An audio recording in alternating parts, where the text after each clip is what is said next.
네. 오늘 중풍병자를 고치신 예수님 이야기를 함께 살펴보려고 하는데요. 이것은 이제 이 누가복음과 이제 마태와 마가, 누가 모두가 기록하고 있는 말씀입니다. 그런데 약간씩 이제 이 대상이 다르기 때문에 이 조금씩 이제 빠진 부분들이 있고 어떤 데는 더 추가된 데가 있습니다. 그래서 이 세 가지를 다 이제 동시에 봐야지 이 상황이 어떤 상황인지를 정확히 알 수 있어서 요 세 본문을 두루두루 좀 왔다 갔다 하면서 참고를 하겠습니다. 먼저는 이제 장소가 제일 정확히 나온 곳은 마가복음인데요. 수일 후에 예수께서 다시 가버나움으로 들어가시니 하면서 나옵니다. 이 가버나움은 어느 곳이었냐면 예수님께서 사역을 하시는 중심지로 삼으신 곳이었죠. 그래서 예수님의 집이 있었다라고 추정하기도 하고 아니면은 이 베드로의 집을 뭐 본부로 삼으셨다 이렇게 생각하는 학자들도 있습니다. 어쨌든 이 가버나움에서 예수님이 다시 오셔서 이제 말씀을 전하시기 시작했습니다. 그래서 사람들이 몰려오죠. 그래서 마가복음 2장 3절에 보니까 한 사람이 한 중풍병자를 네 사람에게 메워 가지고 예수께로 올세라고 하면서 이 친구 네 명이 지금 중풍병자를 들고 가는 스토리가 나옵니다. 누가복음에는 이제 사람들이 몇 명인지 안 나와 있는데 마가복음에는 지금 네 명이라고 나오죠. 그래서 19절 누가복음 5장 19절 보니까요. 무리 때문에 메고 들어갈 길을 얻지 못한지라 지붕에 올라가 기와를 벗기고 병자를 침상째 무리 가운데로 예수 앞에 달아 내리니 하면서 지금 이 상황을 설명합니다. 예수님께서는 지금 가버나움 집에서 말씀 전하고 계십니다. 그런데 이 사람들이 이제 어떻게든지 자기 친구, 이 중풍병자 걸린 친구를 예수님께로 데리고 가서 이 병을 낫게 하고 싶었습니다. 근데 문제는 군중들이 가득 있어서 도저히 예수님께로 이 침대를 들고 갈 수가 없는 상황이었습니다. 그래서 어떻게 했냐면 이제 지붕으로 올라갔죠. 그래서 보시면은 이렇게 지붕을 이제 뚫었습니다. 뚫고 이렇게 침상째로 내리는 장면이 나옵니다. 이 이스라엘 집은 이 지붕 위가 평평했습니다. 그리고 지붕은 이 입구에서 올라가는 게 아니라 옆에서 따로 올라갈 수 있게 계단을 만들어 놓거든요. 그래서 이제 먼저 올라갔습니다. 그 다음에 이제 지붕을 벗겨냈습니다. 우리로 생각하면 콘크리트인데 어떻게 이제 벗기나 이런 생각하실 수 있는데요. 저렇게 돼 있습니다. 이뭐 썩가래라고 하나요? 좀 굵은 나무가 있지만 그 사이로 지금 이 집으로 이렇게 쌓아놨죠. 그래서 쉽게 벗겨낼 수가 있었습니다. 그래서 저기를 벗기고 지금 이제 내 귀퉁이를 잡아갖고 친구들이 이제 내리는 장면이 나옵니다. 그리고 나서 이 5장 20절에 보니까 예수께서 그들의 믿음을 보시고 이르되 이 사람아 내 죄사함을 받았느니라 라는 구절이 있습니다. 이 구절이 조금 이해하기가 힘든데요. 먼저는 그들이 누구냐의 문제입니다. 이 그들은 네 명의 친구가 이제 그들이죠. 그러니까 친구들의 믿음을 보시고 죄사함을 주셨다. 이렇게 이제 잘못 해석할 수도 있습니다. 그래서 먼저 오해를 하나 제거하면 여기에 그들에는 4명 친구만 들어가는 게 아니라 중풍병자가 포함되어 있습니다. 그러니까 뭐 예를 들면은 4명은 믿음이 있어서 이 친구를 구원하고 싶다 생각을 하는데 이 정작 구원받아야 될 이 친구가 믿음이 없다면 이 사람이 구원받을 수 있나요? 없죠. 우리가 분명히 자기 믿음으로 구원받는 거지 주변 사람 믿음으로 구원받지 않죠. 그러니까 카톨릭은 남의 믿음으로 구원받을 수 있습니다. 그래서 어떻게 하냐면은 지옥에 우리 아버지 지옥 가셨으면 어떻게 하죠? 죽은 아버지를 위해서 헌금하죠. 헌금하면 어떻게 되죠? 지옥에서 연옥 가고 연옥에서 또 헌금하면 연옥에서 천국 간다. 이게 카톨릭 교리죠. 그래서 이 사람이 믿음이 없음에도 불구하고 다른 사람의 믿음으로 뭔가 일이 일어난다라고 설명을 하죠. 그러나 성경은 그렇게 설명하진 않습니다. 그러니까 여기서 그들의 믿음을 보시고 해서 이 믿음을 보셨다라는 의미가 일단 간절하다는 의미를 더 이제 집중해서 보셔야 합니다. 그리고 여기에서 믿음의 핵심은 결국 중풍병자가 예수님을 믿는 믿음이 있었다. 이것을 이제 먼저 이해해야 되는 거죠. 근데 여기서 어쨌든 강조하는 것은 친구들의 믿음이, 그러니까 친구들의 그 간절함이 이 중풍병자한테 간접적인 도움을 지금 주고 있더라. 라는 설명을 지금 하고 있는 겁니다. 그래서 이제 이렇게 좀 써놨는데요. 친구를 위해 군중을 넘어 지붕을 뚫는 간절함이 친구의 영혼을 살렸다. 이 중풍병자가 믿음이 있을지라도 자기 힘으로 예수님 앞에 나올 수가 없는 상태였습니다. 그래서 예수님의 말씀을 온전히 들을 수가 없는 상태였죠. 그래서 친구들이 이 군중을 뛰어넘어주고 또 지붕을 뚫으면서까지 이 친구의 이 중풍병자의 영혼을 살리는 모습이 나와 있습니다. 그래서 먼저 좀 적용해 볼 것은 이 세상 사람들도 욕망을 실현하기 위한 간절함이 있습니다. 돈 많이 벌고 싶죠. 네. 아멘 하신 분만 많이 버실 겁니다. 네. 네. 세상 사람들 보면은 아주 돈에 죄송합니다. 환장했습니다. 그래서 뭐 코인이다 뭐다 뭐 스포츠 토토다 난리더라고요. 그런데 우리도 사실 간절해야 되죠. 우리가 영혼 구원하는 거에 있어서 그 무엇보다 간절해야 됩니다. 특별히 만약에 우리의 친구가 믿지 않는다 그러면 정말 간절해야 되죠. 내 자녀가 믿지 않는다 그럼 어떻게 해야 되죠? 믿든지 말든지 네 맘대로 해라라고 할까요? 간절해야 되죠. 그런데 정말 간절함이 있는가에 대해서 좀 고민해 봐야 된다는 겁니다. 예수님께서 이 데리고 가는 자의 그 간절함을 보시고 이 사람에 대해서 하나님께서 선한 은혜를 주신다라는 것을 보여주는 거죠. 제가 그 한 목사님 글을 봤는데 이런 글이 있더라고요. 학업을 위해서는 자식 과외 붙이는데 돈을 아끼지 않더라. 근데 자녀 믿음을 위해서 성경 과외시키는 사람은 한 명도 못 봤다. 이제 이런 글이 있더라고요. 근데 그랬는데 그 글 보고선 나중에 또 딴 걸 봤더니 한 안수 집사님 그 예가 나와 있더라고요. 한 안수 집사님이 이 글을 봐서 보고 그러신지 모르겠는데 '아 진짜 성경 과외 한번 시켜야 되겠다 내 자식.' 그래서 전도사님을 초빙했답니다.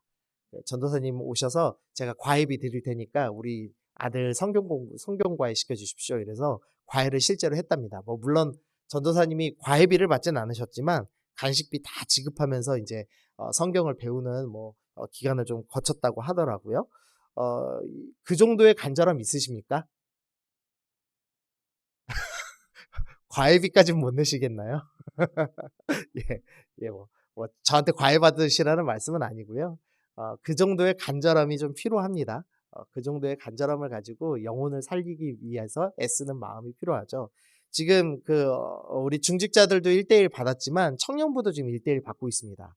제가 청년부 왜 가르치냐면은요. 청년부 1:1 끝나면 중고등부 아이들 1:1 하라고 과외시키라고 제가 시키고 있거든요. 그래서 우리 저 뒤에 성재 형제도 앉아 있고 지금 우리 가은이도 있는데 네 1:1 잘 받고 있습니다. 그래서 내 자녀에게 저 과외 선생님 붙여 주십시오. 네. 네. 어쨌든 이런 간절함이 좀 필요하겠습니다. 두 번째로 좀 살펴볼 것은요. 이 예수님께서 이 사람을 부르시는 이 호칭입니다. 누가복음 5 장에는 예수님께서 그 중풍병자를 뭐라고 부르시냐면 "이 사람아"라고 부르시는데 마태복음에서는 지금 뭐라고 부르시냐면 굵은 글씨 뭐라고 돼 있죠? "작은 자야"라고 돼 있습니다. 이 작은 자라는 원어가 테크논이라는 원어인데 친밀한 사이에 부르는 단어입니다. 무슨 의미냐면 제가 저희 딸 서연이한테 집에 가면은 "아이고 우리 애기." 그러거든요. 서연이가 애기인가요? 아닌가요? 애기 아니죠. 어른은 아니고 어린이죠. 좀 많이 컸죠. 근데 그럼에도 불구하고 왜 제가 아기라고 부르죠?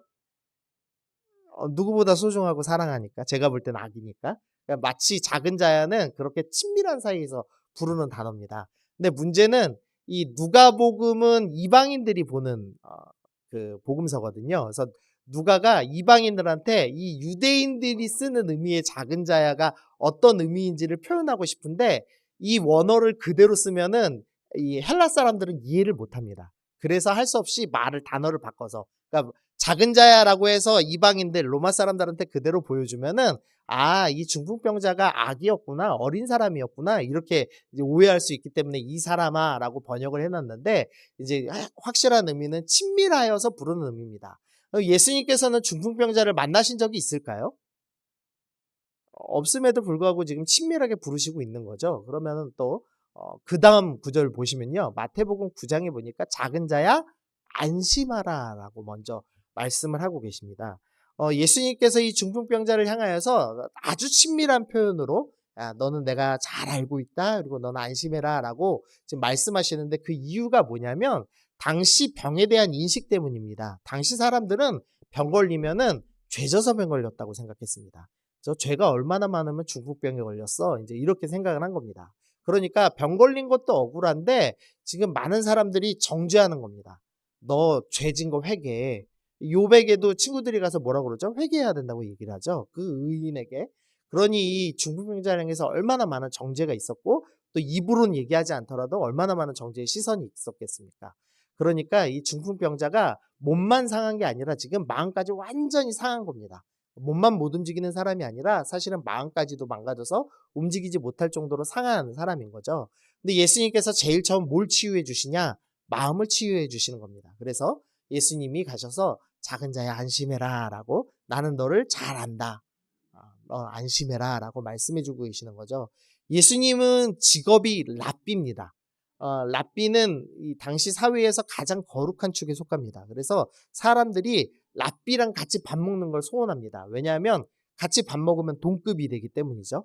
목사님하고 식사 자리 같이 하면은 그 목사님하고 동급의 영성으로 인정받는 겁니다. 그런데 이 랍비는 부정한 것을 만지지도 않죠. 근데 예수님께서 이 지붕을 뚫고 예의 없이 내려온 이 중풍병자를 향해서 매우 친하다라는 표현을 하시면서 부르시는 그 순간에 아마 이 중풍병자의 마음이 완전히 나았을 것입니다. 그래서 우리는 어떤 사람이 되어야 하는가? 우리는 예수님의 음성이 되어야 한다. 제가 좀 이렇게 적용을 해봤는데요. 우리가 자꾸 이렇게 정죄하죠. 판단하죠. 그런데 우리가 먼저 해야 될 일은 위로를 줘야 합니다. 이 마음이 상하고 다친 자들을 향해서 우리가 몸을 고칠 수는 없을지언정 우리가 마음은 고쳐줄 수 있습니다. 그래서 예수님이 이 사람에게 무엇이라고 말씀하실까를 생각하시면서 이 사람에게 얼마나 친근감과 사랑으로 예수님께서 대하실까를 생각하시면서 정죄가 아니라 위로로 예수님의 음성을 대리해서 전달하는 사람이 되어야 되겠다 이런 생각을 좀 해봤습니다. 세 번째로 좀 살펴볼 거는요. 예수님께서 이 위로에서 멈추시지 않는다는 겁니다. 그 다음에 뭐라고 말씀하시냐면 내 죄사함을 받았느니라 라는 말씀을 하시죠. 위로에는 놀라운 힘이 분명히 있습니다. 그래서 우리가 위로를 하기 시작할 때 또 사랑의 마음을 담은 눈길을 전달하기 시작할 때 분명히 사람이 치유되는 게 있죠. 그러나 완전한 치유가 일어나진 않습니다. 우리의 위로로 완전한 치유가 일어나진 않습니다. 진정한 치유는 죄사함에서부터 출발을 하죠. 이 어떤 사람이 자기가 이제 똑바로 못 산다는 생각이 들었습니다. 죄책감이 들었습니다. 죄책감 때문에 마음이 너무 힘든 겁니다. 그래서 우울함이 찾아왔습니다. 그래서 우울증 걸리기 일보 직전입니다. 그럼 이제 우울함에서 극복하기 위해서 뭘 하죠? 보통 이제 한잔 하시죠. 이제 맥주 한 캔씩 하시다가 이제 소주 드시다가 나중에 꾀짝으로 이제 놓고 이제 드시는 거죠. 그래서 이슬 먹고 예, 튼튼해지시려고. 그래서 이슬 열심히 먹었습니다. 그러고서는 그날 밤은 버티죠. 우울함을 해결하죠, 술로. 그런데 그 다음날 아침 되면 어떻게 되죠? 빈 술병이 보이면 바로 다시 우울감이 찾아오죠. 그러면서 처음에 어떤 내 삶이 똑바로 되지 않는 문제에 대해서 죄책감으로 출발했다가 그것이 우울감으로 중독의 문제로 반복해서 이어지죠. 그럼 사람들이 이제 이 반복되는 사이클을 어떻게 해결하냐면 중독을 끊는 걸로 해결하려고 합니다. 그래서 보통 이 알코올 중독을 끊기 위해 뭘 해야 되냐 그러면은 우유를 많이 마시면은 알코올 중독 해결됩니다. 뭐 이런 그 미국 예화 같은 거 있는데요. 음식 많이 먹어 가지고 쾌락을 만들어내서 알코올 중독을 해결하려고 합니다. 그러면 알코올 중독은 해결될지도 모르겠죠. 그 대신 뭐에 걸리죠? 음식 중독에 걸립니다. 그러면 이제 살이 막 찌죠. 예, 저도 이렇게 먹는 걸로 스트레스 풉니다. 그래서 살이 막 쪘죠. 그럼 이제 이것도 어떻게 되죠? 이 살찐 나의 모습을 보면서 또 마음이 상하죠. 또 우울감이 들죠. 그럼 이 살찐 건 또 뭘로 극복해야 되죠? 운동으로 극복하죠. 다이어트로. 그럼 다이어트를 성공합니다. 그럼 그때부터 뭐가 되냐면 '다이어트 하지 않으면 내 몸이 망가질 거야.'라는 두려움과 염려 때문에 또 우울감이 일어나죠. 결국에는 뭔가 사이클이 계속 반복되더라는 겁니다. 이 사이클을 끊을 수 있는 것은 딱 하나밖에 없는데 죄의 문제를 끊어내는 거 밖에 없다는 거죠. 예수님께서는 위로를 주시는 것에서 그치지 아니하시고 진정한 원인인 죄를 해결해 주시는 분이라는 것을 분명히 우리 가운데 드러내 주고 계십니다. 여러분 삶 가운데 문제가 있으시다면 그래서 오늘 위로받고 싶어서 오셨다라면 위로도 받으십시오. 주님의 음성을 들으셨으면 좋겠습니다. 주님께서 사랑하는 내 아들아, 사랑하는 내 딸아 하는 음성 들으셨으면 좋겠습니다. 근데 거기서 그치지 마시고 주님의 죄사함을 경험하셨으면 좋겠습니다. 주님께 구하시면 주님께서는 기뻐하시며 우리 죄를 사해 주십니다. 나를 사랑하셔서 나의 죄를 대신 짊어지고 십자가를 지신 예수님의 그 놀라운 사랑을 우리가 좀 기억해야겠습니다. 네, 그다음 우리가 좀 살펴볼 거는요. 바리새인들이 하는 잘못입니다. 우리 21절 말씀 좀 한번 읽어보겠습니다. 시작.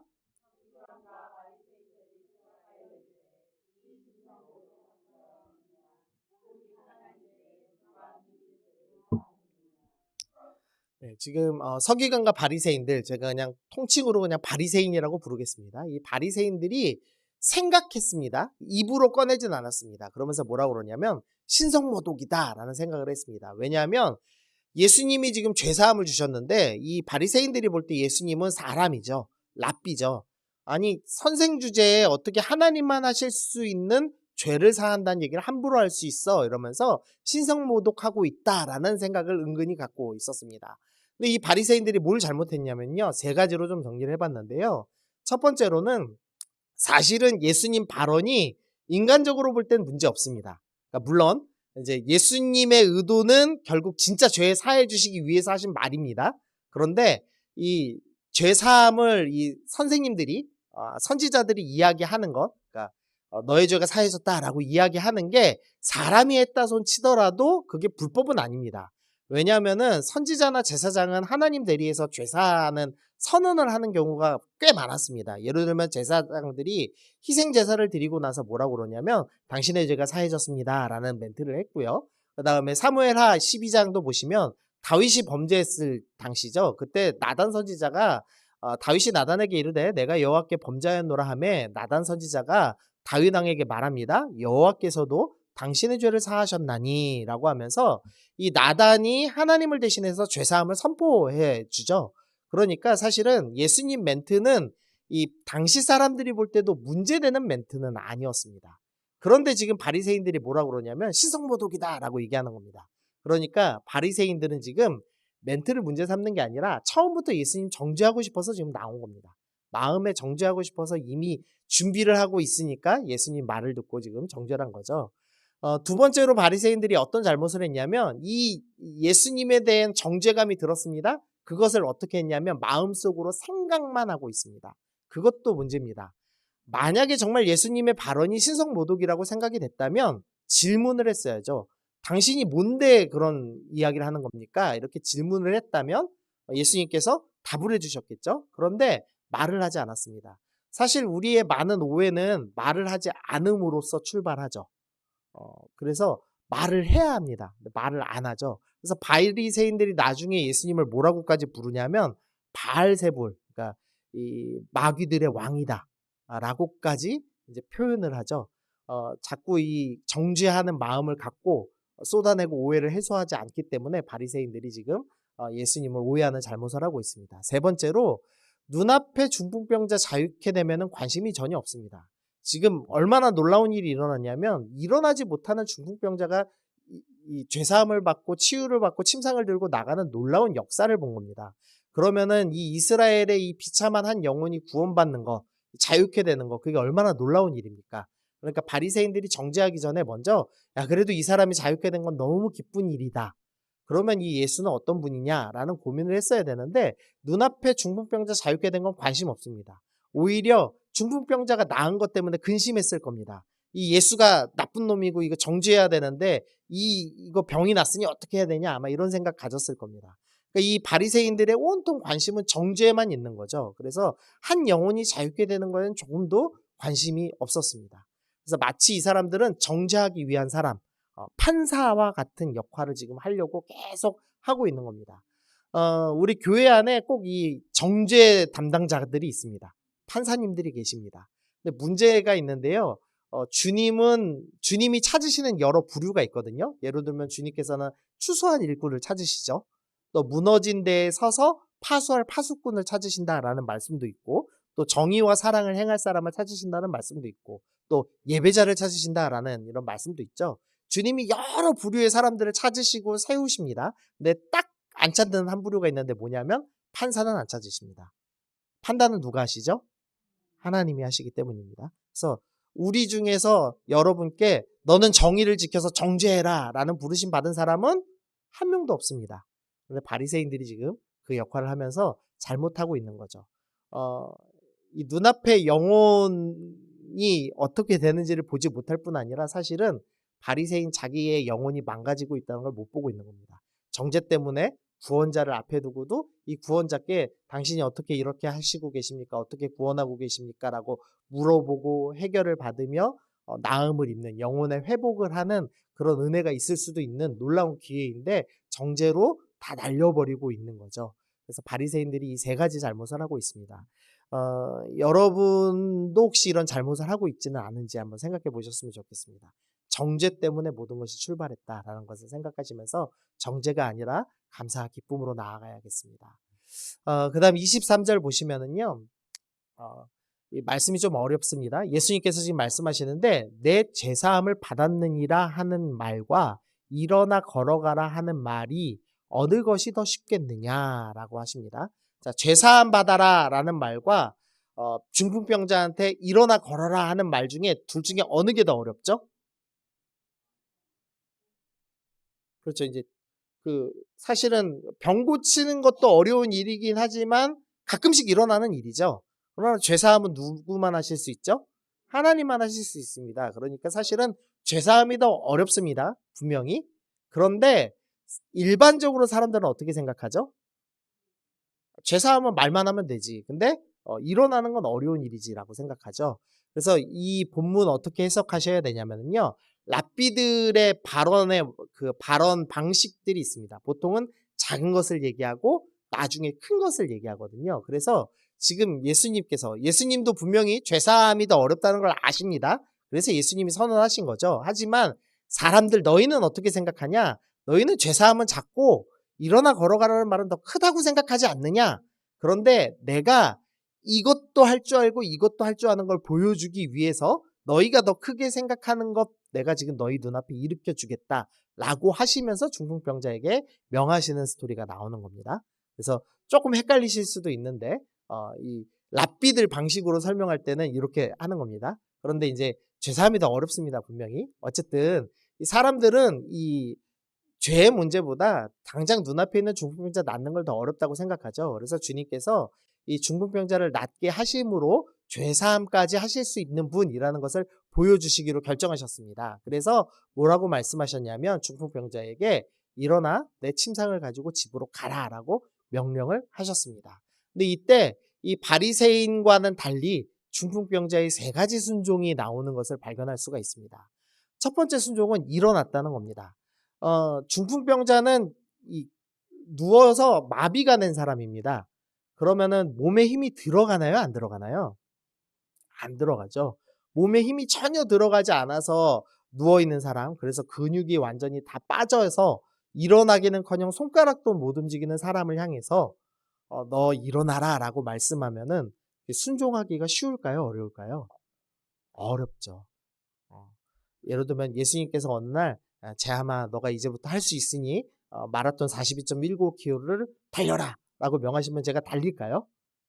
그래서 저는 지난주 축구하고도 한 3일 알았거든요. 약 바르고 마사지하고 뭐 난리였습니다.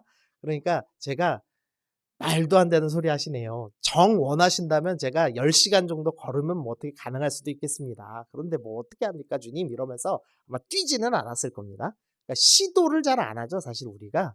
주님께서 명령하시면 우리는 할 수 없어요 라는 말을 많이 합니다. 그런데 이 중풍병자가 진짜 해볼까 하고서는 몸에 힘을 주기 시작한 겁니다. 그거 자체가 사실은 놀라운 순종이죠.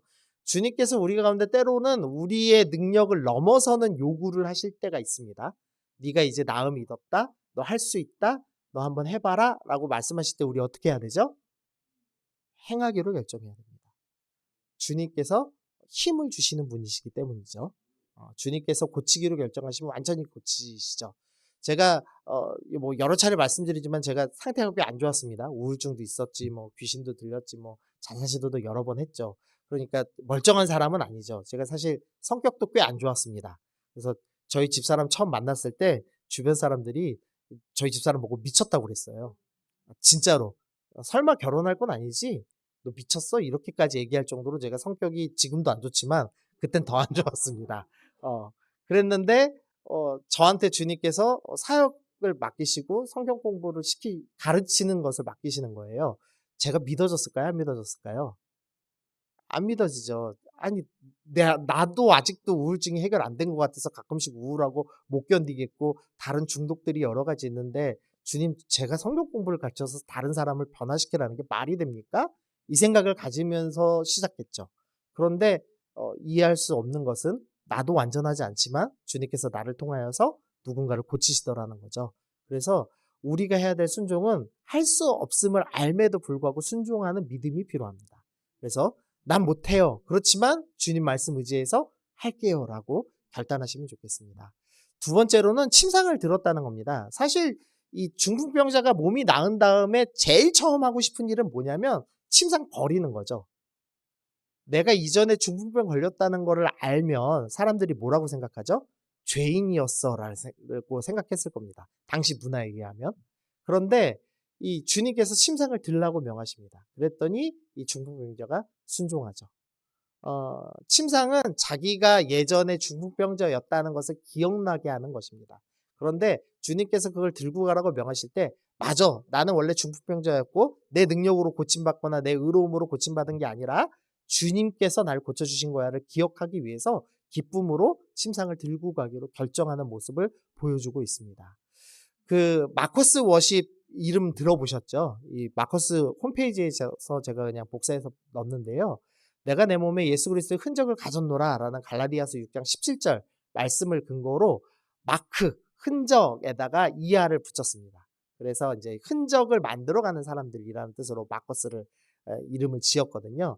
그러니까 우리는 이전에 우리의 상처들이 있습니다. 그런데 그 상처들을 어떻게 하죠?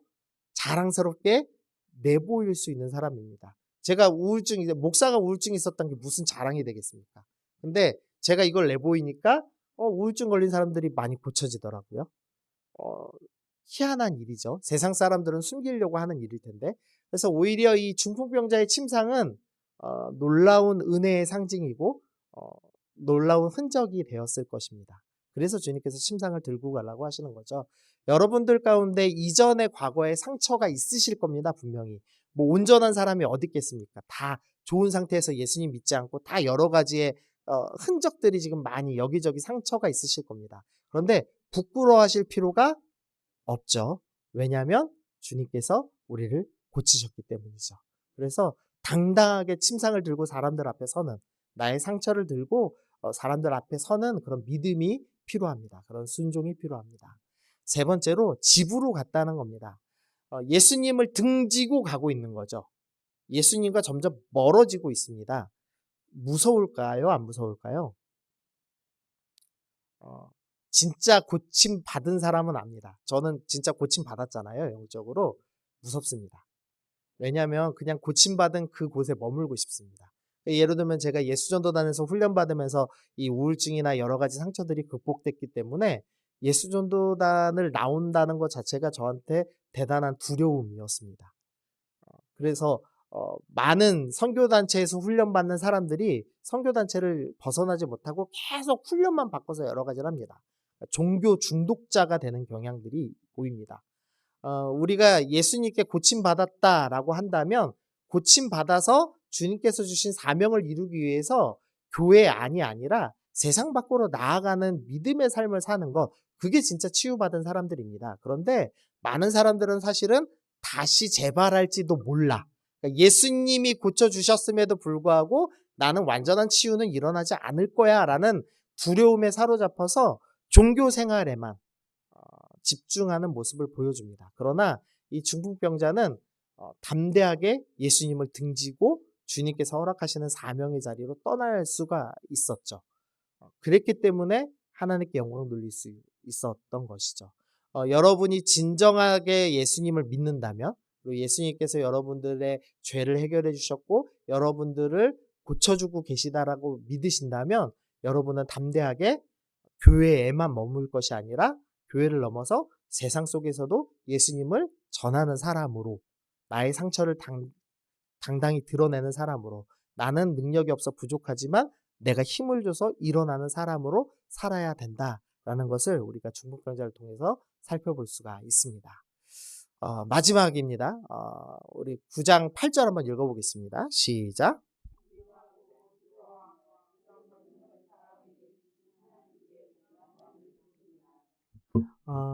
무리의 반응입니다. 무리가 두려워합니다. 그리고 하나님께 영광 돌립니다. 그래서 이거 해피엔딩이다라고 이제 생각할 수가 있죠. 그런데 마태복음에 이렇게 돼 있죠. 이런 권능을 사람에게 주신 하나님께 영광 돌립니다.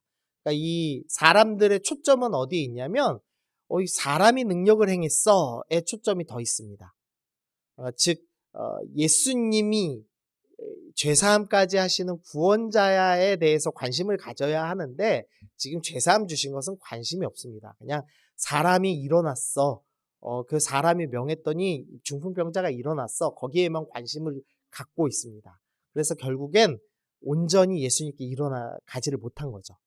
그러니까 회복하는 놀라운 기적을 맛봤습니다. 너무 좋았습니다. 잠깐 찬양했습니다. 그런데 거기서 그치고 예수님께로는 나아가지 못하는 모습을 보여주는 것으로 본문이 맞춰지고 있는 것을 볼 수가 있습니다.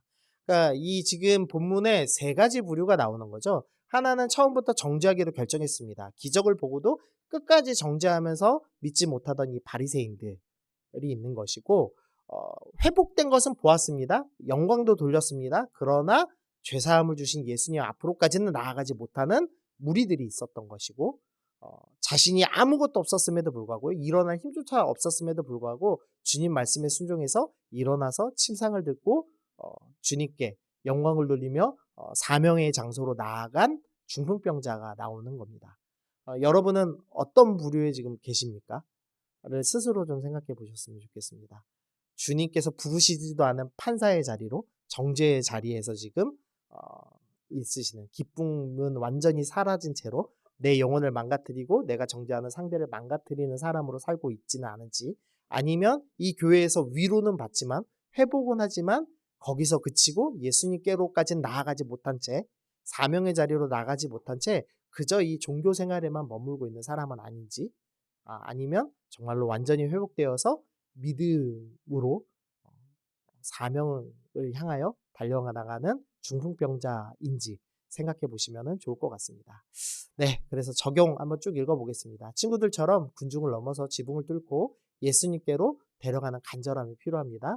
예수님은 먼저 작은 자에 안심하라 라는 말씀으로 마음을 고쳐주셨습니다. 그러나 거기서 그치지 아니하시고 죄사함을 주셨습니다. 그래서 바리새인은 세 가지 잘못을 했죠. 정죄를 목적으로 상대방의 말을 왜곡하여 듣고, 또 의문이 들었을 때 대화하지 않고 오해를 강화시키는 모습을 보여줍니다. 결국은 정죄하면서 영혼을 향한 마음을 놓치고 자기 영혼까지 망가뜨리는 사람이 되었다라는 걸 봤습니다. 그러나 반면 중풍병자는 일어나서 침상을 가지고 집으로 향해 나가며 사명의 자리로 나아가는 믿음의 사람이 되었습니다. 그래서 여러분들이 믿음의 사람이 되셨으면 좋겠습니다. 정죄의 기도만 하다가 오늘 이 좋은 금요 기도에 나와서 이 사람은 이 잘못했어요, 저 사람은 저 잘못했어요 하면서 정죄하다가 끝나시는 분들도 있을 거고요. 주님, 나 너무 힘들어요, 위로해 주세요 해서 위로받고 끝나시는 분들도 계실 겁니다.